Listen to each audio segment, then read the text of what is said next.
오늘 저희들 함께 나눌 말씀이요, 죄인들과의 만찬이라는 그런 제목으로 함께 나누고자 합니다. 사실 오늘 저희가 함께 나눌 말씀은요, 예수님에 대한 우리의 생각을 조금 좀 새롭게 갖게 하는 그런 말씀이기도 합니다.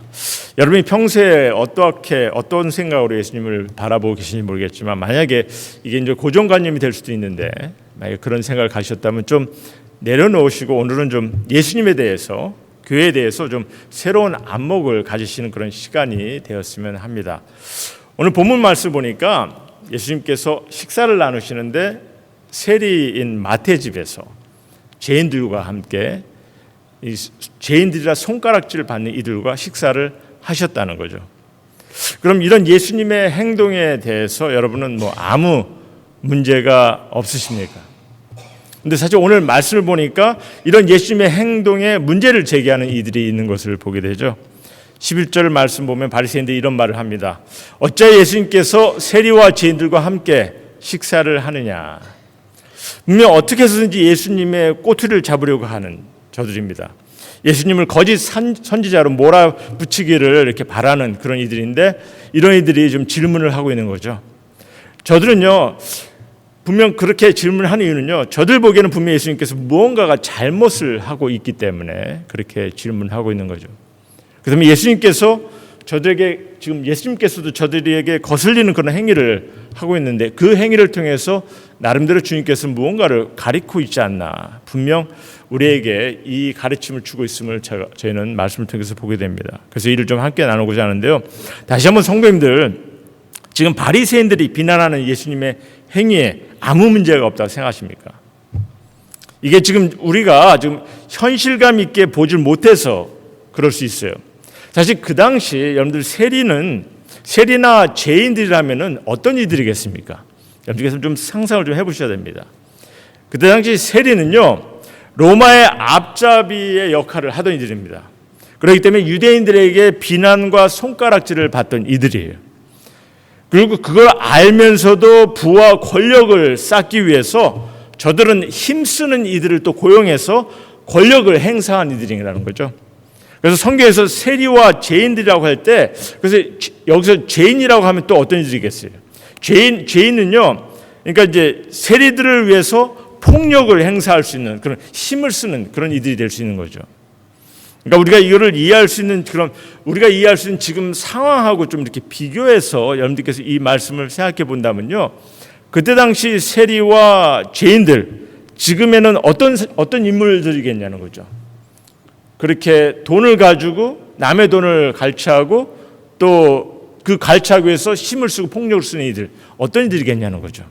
지금 상황에서 보게 되면은 사채업자, 그를 돕는 조폭들, 이런 이들을 좀 생각해 볼 수 있지 않겠냐는 겁니다. 그래서 이런 현실감을 본다면은 예수님께서 지금 이런 세리와 죄인들과 함께 식사 자리를 갖고 교제한다는 것에 별 문제가 없으시냐는 겁니다. 조폭 같은 이들하고 교제를 한다 생각한다면 문제가 없냐는 거죠. 그러니까 지금 바리새인들도 비난을 하는 거 아닙니까? 만약에 제가 이 목사로서 좀 이상한 사람들, 좀 이렇게 그런 사람들하고 이렇게 어울리고 사람들한테 비난받는 사람들하고 어울리고 그러면 여러분들께서 어떻게 생각하시겠냐는 거죠. 이들이 지금 예수님을 비난할 때 뭐라고까지 비난하냐면요, 마태복음 11장 19절 말씀 보시면은, 보라, 먹기를 탐하고 포도주를 즐기는 사람이요, 세리와 죄인의 친구로다. 이렇게 예수님을 비난했습니다. 이런 비난을 받을 정도의 행동을 거침없이 하시는 예수님에 대한 인상, 우리가 나름대로 좀 바로 볼 필요가 있다는 거죠. 우리는 예수님을 볼 때 항상 보통 이런 고정관념을 가질 때가 참 많이 있습니다. 예수님께서 늘 좀 이렇게 위엄이 넘치시고 좀 과묵하시고 늘 시리어스한 그런 모습, 때로는 늘 무거우시고 어떨 때는 막 번뇌하시는 그런 분으로 우리는 그림을 그릴 때가 참 많이 있어요. 어떻게 보면 이런 고정관념적인 그런 생각이, 예수님에 대한 이런 생각들이 보면은 이렇게 영화를 보고 많이 이런 관념을 가질 때가 많은 것 같아요. 영화에서 보면 그렇지 않습니까? 혹시 예수님에 관한 영화들 아마 다들 보셨을 거예요. 제가 사실 그걸 경험했기 때문에 좀 말씀드린 겁니다. 보면 이게 영화를 보면은 예수님이 늘 이렇게 과묵하시고 막 늘 시리어스한 점잖으신 그런 분. 때로는 막 이렇게 들의 백합화를 봐라.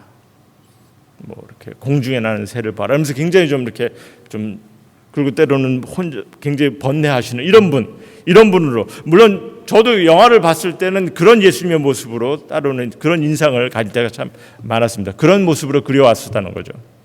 하지만 우린 말씀을 통해서 볼 수 있는 예수님의 인상은요, 사실 인간미가 넘치시는 그런 분이심을 더 잘 보여주고 계시다는 겁니다. 때로는 직설적이시고 때로는 심지어 짓궂기도 하시는 그런 모습을 우리가 보게 됩니다. 유머도 있으신 분이시고 무엇보다도 아주 편한 분이시라는 거죠. 왜냐하면 예수님께서 그런 분이시기 때문에 보면은요, 예수님 주위에 아이들이, 연약한 이들이, 또 심지어 죄인들까지도 가까이 하지 않습니까? 여러분들, 예수님께서 인간미가 있지 않으시고 편하지 않으시면요, 사람들이 다가가기가 힘든 거예요. 지금 예수님요, 분명 바리새인들이 보기에는 그들이 보기에 거슬려 할 것을 아시면서도 의도적으로 지금 세리와 죄인들과 식사를 하시는 거거든요.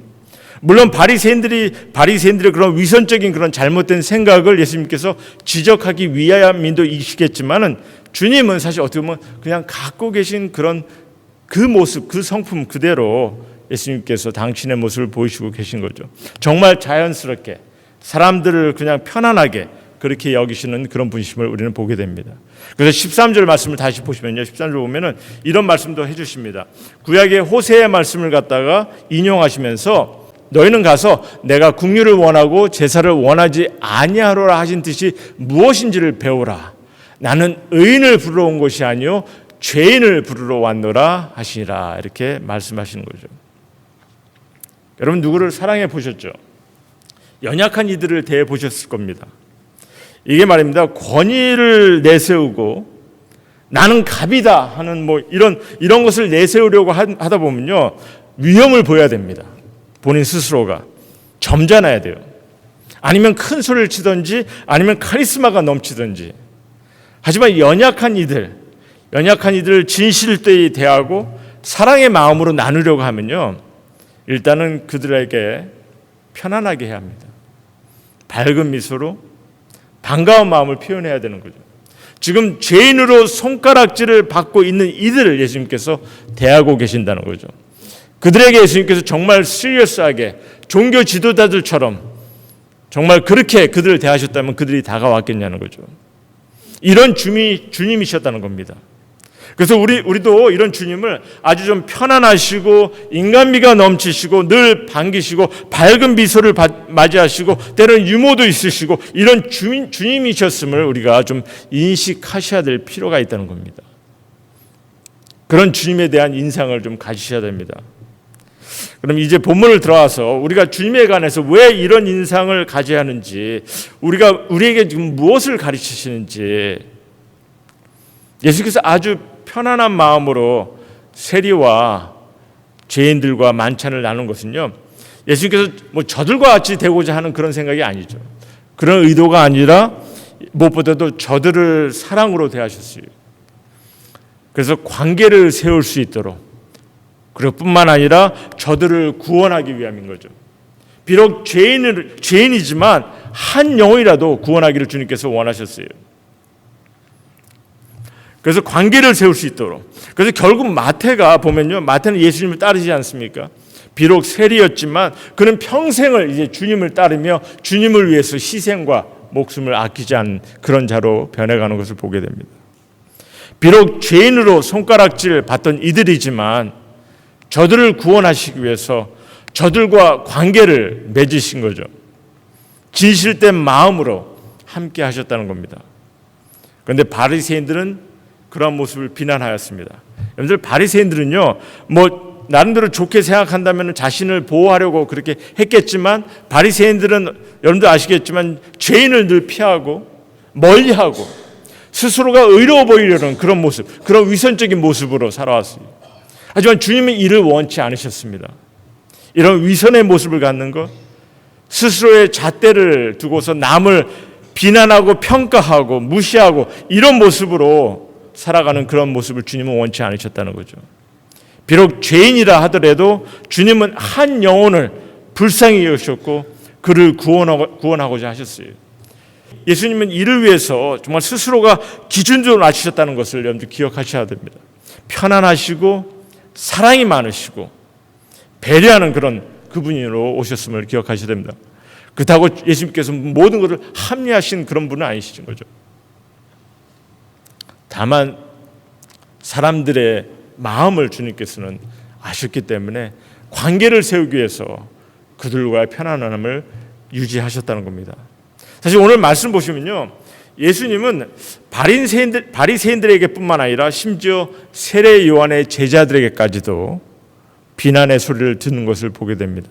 저들은요, 왜 예수님과 그의 제자는 금식을 하지 않느냐 그렇게 얘기를 합니다. 저들의 주장이 뭡니까? 너희는 왜 하나님께 대한 관심을 안 보여? 왜 하나님과 깊은 관계를 갖지 않냐? 뭐 이런 주장으로 우리가 생각할 수 있겠지만 사실 저들의 이런 질문의 발상은 뭐냐면요, 우리와 바리새파 사람들은 지금 자주 금식을 하는데 너의 스승 왜 예수님은 그러지 않냐는 거죠. 그 말은 자신들의 의롭다 생각하는 그런 모습으로, 그런 모습을 내세우면서 남을 비교하고 깎아내리려는 그런 말로 예수님을 비난하고 있다는 겁니다. 근데 이에 대해서 예수님의 행하심은요, 어디에 초점을 두고 계십니까? 세리들, 죄인들과의 관계를 이루어가는 것에 초점을 두고 계셨다는 거죠. 이런 관계를 중요시 여기셨다는 겁니다. 그래서 예를 들어 주신 말씀도 보면 오늘 15절 말씀 보시면요, 혼인집에 손님들이 신랑과 함께 있을 동안에 슬퍼할 수 있느냐? 무슨 말입니까? 기뻐하고 복된 소식을 나눠야 하는 그런 순간에 무엇보다도 우리가 함께 기뻐하고 함께 감격해하는 그런 관계를 중요시 해야 함을 주님께서는 우리에게 보여주고 계십니다. 주님은 가르쳐 주십니다. 이런 형식적인 모습, 외식적인 모습, 그런 것에 초점을 두기를 원치 않으셨어요. 오히려 관계를 세우고 편안함과 사랑의 마음으로 만남과 나눔의 시간을 갖는 것에 초점을 두셨다는 겁니다.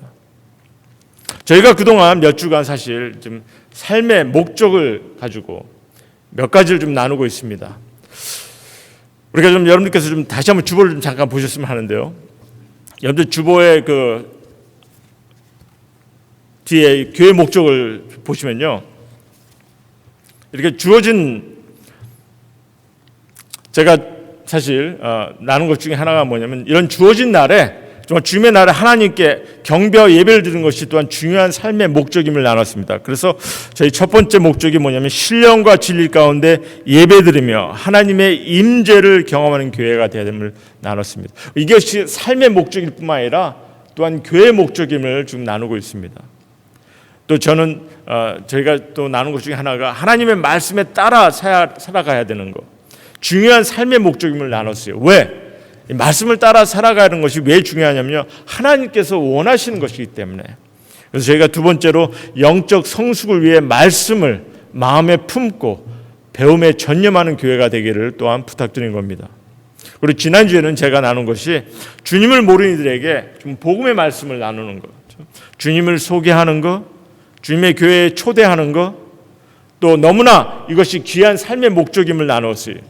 이는 무엇보다도 예수님께서 이 땅에 오신 목적이 무엇이냐면 영혼구원을 위해서 오셨기 때문에 저희가 이를 정말 귀한 삶의 목적으로 갖기를 제가 부탁드렸습니다. 그래서 저희 교회 또한 교회 목적 중에 하나가 뭡니까? 네 번째 보면 엘샤다이 전능의 하나님께서 베푸시는 구원의 손길을 전하며 전도의 열정을 품는 교회가 되자, 이렇게 부탁을 드렸습니다. 그런데 오늘 말씀 보니까 예수님께서 화목해하는 것, 관계를 세우는 것, 이것이 너무나 귀한 삶의 목적임을 보여주고 계시다는 거죠.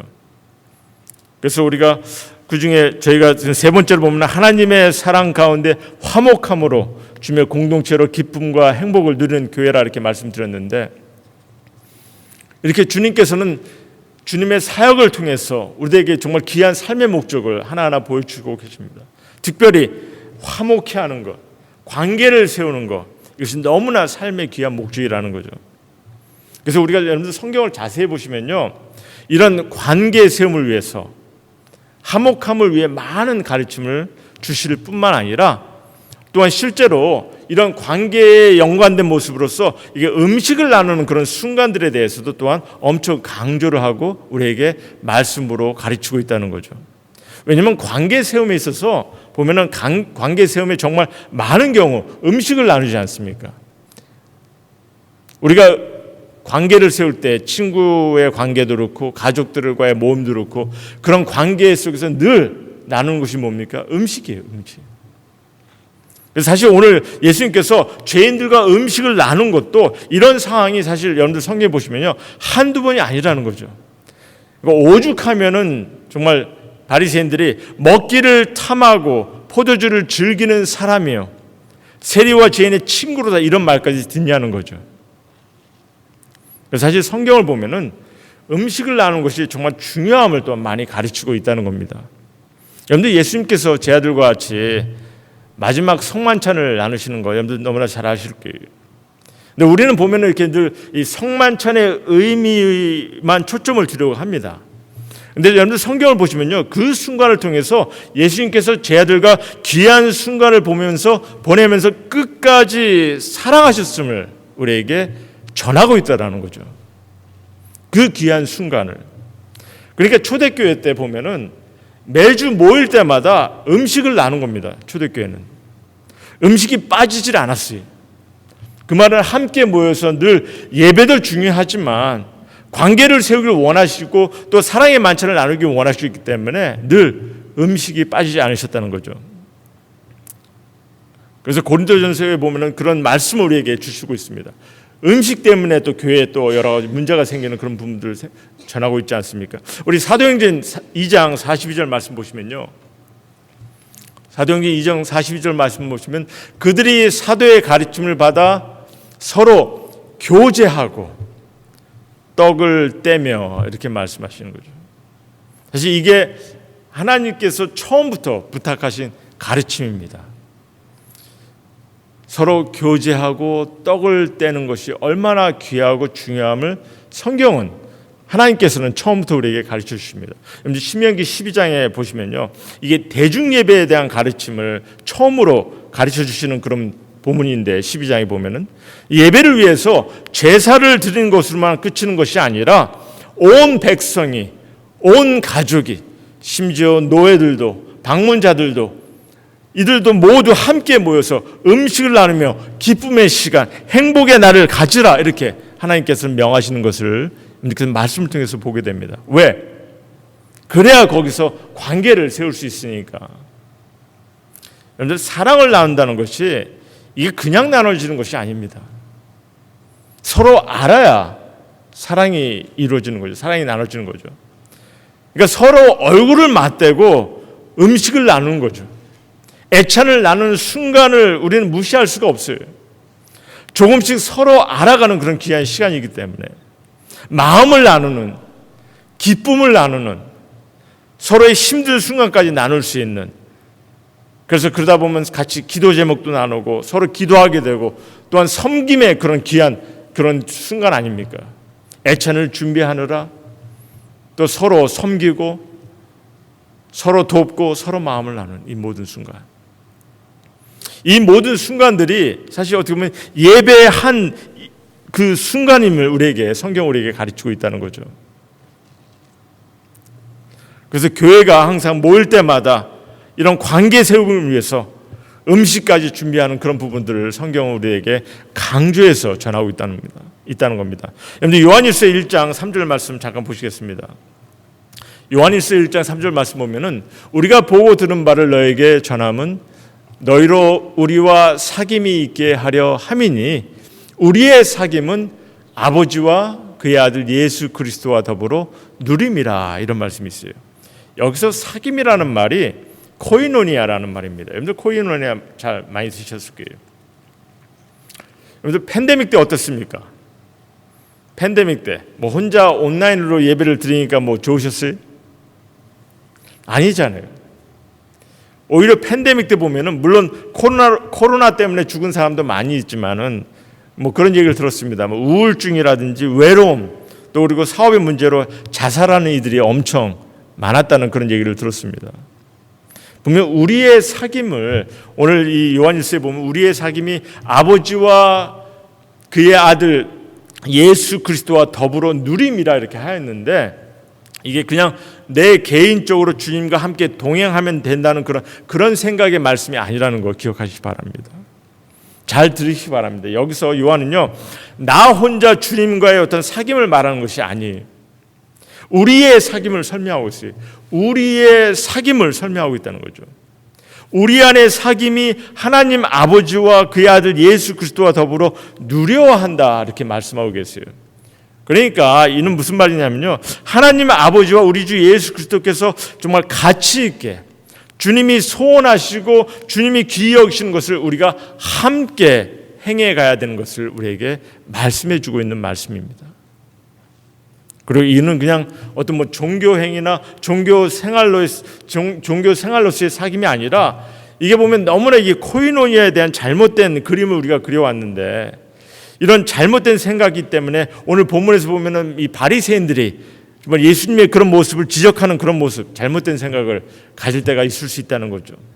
하지만 예수님께서 가치 있게 귀히 여기는 사귐은 뭡니까? 관계를 세우며 하나님의 사랑을 나누고 경험하는 것이, 그것이 주님께서 귀히 여기며 가치 있게 여기는 그런 사귐이라는 거죠. 주님은요, 주님을 모르는 영혼들에게 관심을 갖고 다가갈 수 있는 모습을 우리에게 가르치셨습니다. 그리고 또한 서로 주님의 사랑 안에서 하나가 된 공동체 안에서 정말 주님께서 허락하신 귀한 사귐을, 코이노니아를 갖기를 원하십니다. 사실 여러분들, 사람이 성숙해지는 과정을 이렇게 보게 되면요, 우리는 언제 그 사람이 성숙했다고 판단합니까? 뭐 사람이 성공할 때, 학위를 얻을 때, 많은 지식을 갖게 될 때, 나이가 지긋이 먹을 때, 그때 뭐 아니면 삶의 경험이 많이 쌓을 때, 그때 그 사람을 성숙하다고 얘기합니까? 아니잖아요. 무엇보다도 사랑을 나누는 것을 보게 될 때입니다. 사랑을 구할 때가 아니라 진실된 사랑을 나누게 될 때 우리는 그 사람을 성숙한 모습으로 보게 되는 거죠. 사랑을 나눌 수 있는 그런 너무나 귀한 그런 모습을, 그리고 이를 우리가 그래서 이를 위해서 늘 관심과 관계를 세워나갈 때 주님께서 우리들 삶의 신앙의 성숙의 모습으로 우리를 인도하시는 뿐만 아니라 이 모습이 귀한 것을 우리에게 말씀을 통해서 가르치고 계시더라는 거죠. 세리와 죄인들 아무도 다가가기를 원치 않으신 이들입니다. 주님은 먼저 그들에게 다가가셔서 그들과의 관계를 세우길 원하셨고, 하나님의 복된 소식을 나누길 원하셨고, 주님의 사랑을 나누길 원하셨어요.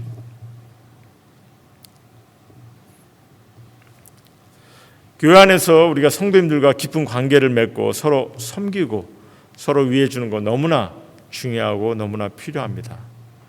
여기서 멈추는 것이 아니라 우리가 이런 관계에서 서로 이제 섬김을 또 배우는 거죠.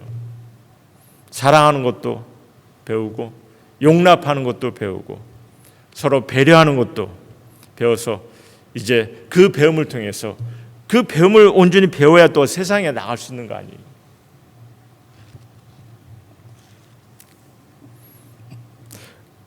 우리가 정말 주님께서 주신 이 가르침을 본인 스스로가 실제적으로 삶을 통해서 보여주신 그 모습을 우리 좀 진지하게 볼 필요가 있습니다. 제가 아까도 말씀드렸지만 아마 여러분들이 그런 사람들하고 어울려서 같이 관계를 세우려고 했을 때 과연 내 스스로가 그것을 할 수 있을까? 아마 신앙의 모습을 가지고 있는 우리들의 모습을 스스로가 질문할 때 쉽지는 않은 일입니다. 하지만 주님께서는 우리에게 도전하시는 거죠. 얼마나 한 영혼의 귀함을 아셨기 때문에 우리에게 도전하십니다. 그리고 그 관계를 세워 나갈 때 그 가운데 주님께서 우리에게 가르치는 그 사랑의 역사가 주님의 말씀이 살아 역사하는 그 모습을 주님께서 삶을 통해서 우리에게 보여주고 계신다는 거죠. 예수님께서 흘리신 피, 그 희생, 아주 특별히 선택받은 사람만을 위해서 흘리신 것이 아닙니다.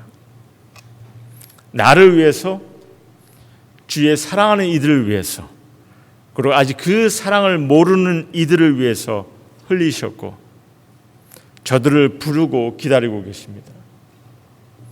그렇기 때문에 주님께서 직접 당신 스스로가 삶을 통해서 그 모습을 보이셨어요.